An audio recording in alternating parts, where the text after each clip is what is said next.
Great. Well, that was a fantastic panel. Thank you to all of you. So this has three parts to it. First is a logistics message, because I don't want to end on a logistics message, which is sort of a downer.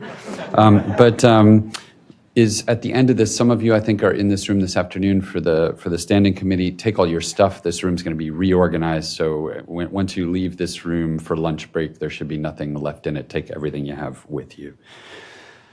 The next phase is a thank you. So really, there's 4 people without whom none of us would be here and this meeting would not have happened. And that's Keegan Sawyer, Audrey Thévenin, Liz Boyle, and Jessica Demouy. So a big round of applause for those folks.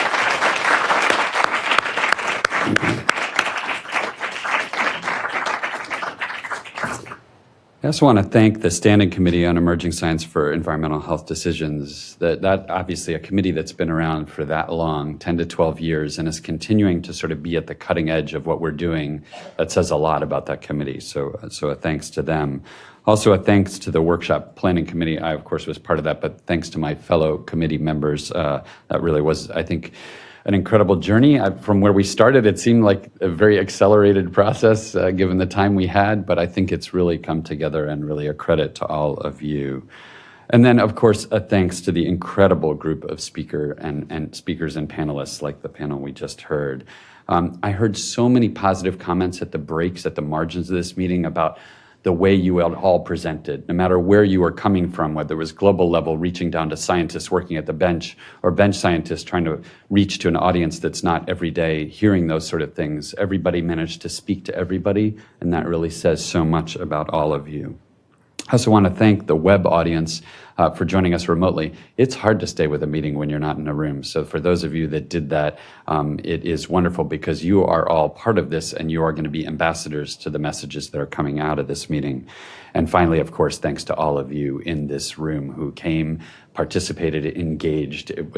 It's snowy, there's a government shutdown, it's the middle of winter, and yet you all showed up. And we talk in coaching about checking in and checking out, and you were all very fully present for this, and that says a lot about everyone in this room. So thanks to all of you.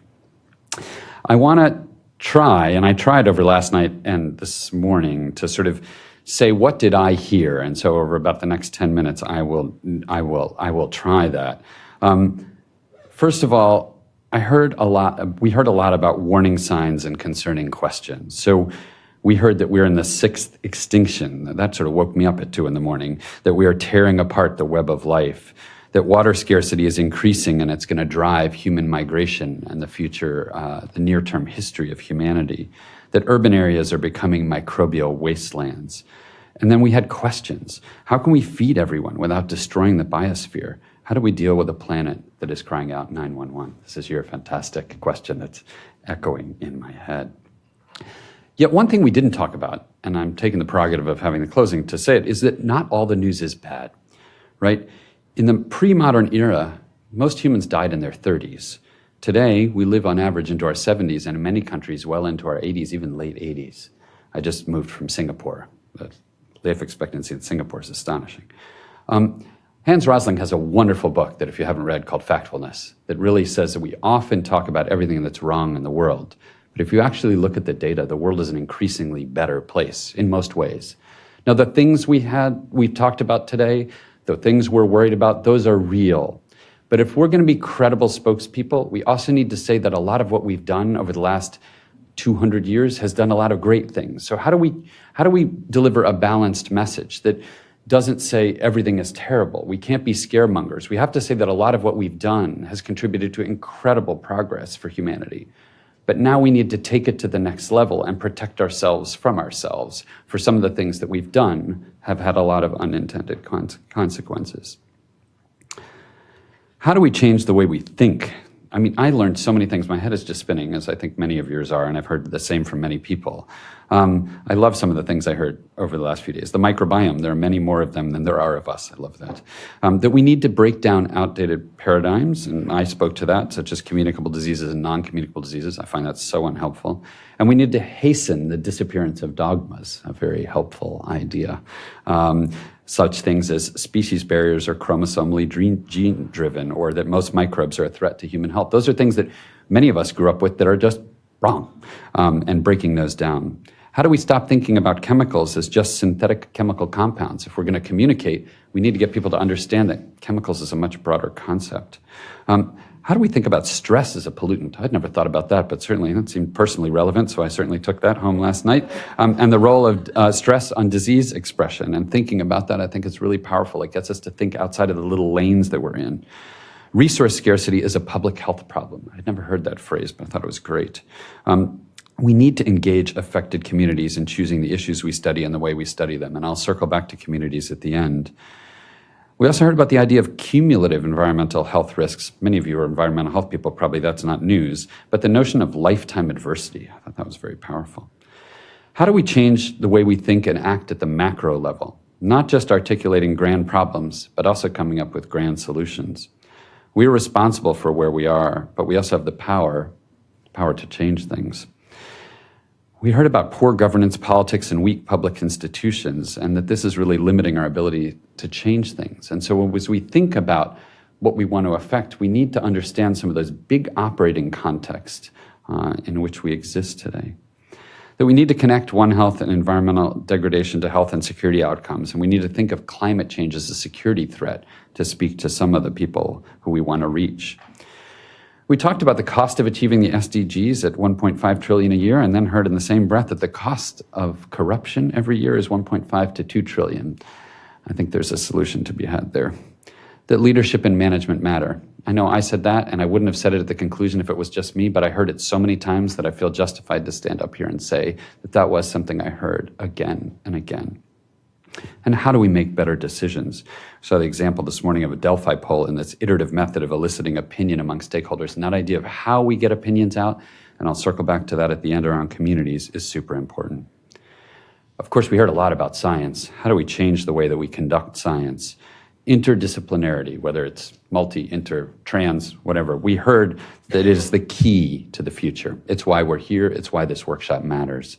And it's the key to study design and to program implementation, especially as we address increasingly complex systems, that we need to involve social scientists. It's not just getting the infectious disease people in the room with the card-carrying, toxicologists and environmental health experts. We need to get out of the sort of what we call the harder sciences and make sure that we are including social science in the equation, because often we're talking about issues that cross into human rights. We need to take up better practices of knowledge management. We need to share our evolving and innovative methodologies as they are occurring and make sure that those are reaching people rapidly. We need to incorporate design thinking. I'm so glad, I almost put this in our opening remarks and then I didn't for the sake of time, and I was so glad to hear Niels talk about it this morning. Design thinking into the way that we approach questions and the research to answer them. We need to talk about the role of the social environment, the non-tangible exposures, the things that are difficult to quantify, but our answers may ultimately lie in addressing those very complex factors. If we think about the way science needs to work, grant review needs to change. Things are being reviewed in silos. If that's the way things are reviewed and scored and funded, we're not going to get anywhere. Measurement, modeling, and projection matter. We should be fitting different models for adults and children. That was very specific, but I'm a pediatrician, so I picked up on it. And also the elderly, that we think of humanity as one group, but often we don't get to the right answers when we think that way. We need to think about gender differences and in exposure health associations. Surveillance systems need to evolve to integrate environmental and infectious disease surveillance under one umbrella. We need good exposure assessment. We're generally focused on outcome measures, those of us that are infectious disease. I was one of those people. But we really, if this meeting did anything for me as an infectious disease person, it was thinking about exposure, and what that means. And we need to think about how routes of exposure, portals of entry, and microbiome sites converge. Super interesting concept. We heard a lot of new terms, I love these, that offer opportunities, I think, to shape the way we think. This human superorganism, that we're a walking coral reef. I just love that. We heard about the global resistome. We heard about the microimmunosome, a systems biology unit. We heard about the inflammasome, multi-protein intracellular complex, and that it's an assembly induced through a variety of pathogen and damage-induced signals. And we heard about the exposome and the idea of going from the individual to the community. Fantastic, big concepts that I need to go back and read much more about now. We talked a lot about education and training, both in plenary and in group sessions, and it really matters how you earn your dissertation, for example. We need more cross-training in the sciences, and we heard that that should start very early in life, even in primary school. We need more environmental health in medical school training. We should consider abolishing departments. Now, there's a blowing up the silo idea, and so I'm sure all of you will go back this afternoon and suggest that in your academic institutions, and we'll see how that goes. But it really is a great idea. I mean, that's part of the problem. The architecture of the way we have institutions constructed constrains what we're capable of delivering on. We're too conservative in how we're filling the ranks of the next generation. That was said regarding academia, but I think it could apply to just about any institution in this room. We talk a lot about what's not going well. We didn't talk about lead in this meeting because lead is a success story, right? We've done amazing things around lead. I'm not saying there's not more to do, but as a pediatrician, I will look what's happened to lead, and it's incredible. So how do we learn from what has gone right in the past and get those stories and tell them and understand how science and policy and politics and public opinion all came together to change something? And how do we capture that for some of the other challenges that we're facing? We have an opportunity on the horizon. The current state of things is an arrogance in infectious disease, at least, born of lots of funding and a wave of dramatic progress. But those things are changing. Funding for many of these things are starting to dry up, and progress is slowing. Malaria, I spent 15 years of my life on that. There's 2 years of flatline progress. And as that happens, it'll bring with it, I hope, some humility, which has often gone missing in global health. And we can hope that that humility will translate into increased openness to collaborating and thinking about new ways to do things across disciplines. I heard 3 important C words at this meeting again and again and again: communities, communication, and collaboration. Communities need to be at the heart of everything we're doing. We often think we know best for people. There's a wonderful domestic book, it's not a global book, called Building Communities from the Inside Out. We often go in thinking communities don't know anything. They don't understand that they need education, whereas communities have incredible skill sets and incredible ideas. We need to learn to listen first. We all need to be communicators. No one can abdicate that responsibility. I don't care who you are and where you're working and what your day job is. Every one of us needs to be an ambassador. Every one of us can get better at communications. Every one of us needs to get out there, or we won't change the world to the way that we've all talked about over these last 2 days. And we need to collaborate, and that's the interplay in this room. We need to make this a global movement. I talked about the SDGs, and I still believe that the frame is so powerful.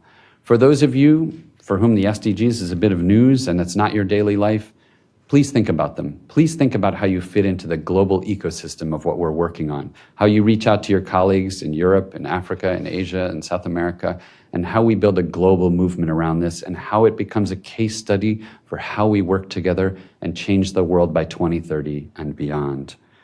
And when I say 2030 and beyond, it leads me to my last concept, and I'm glad it was said in this last panel, and that's a U word, and that's urgency.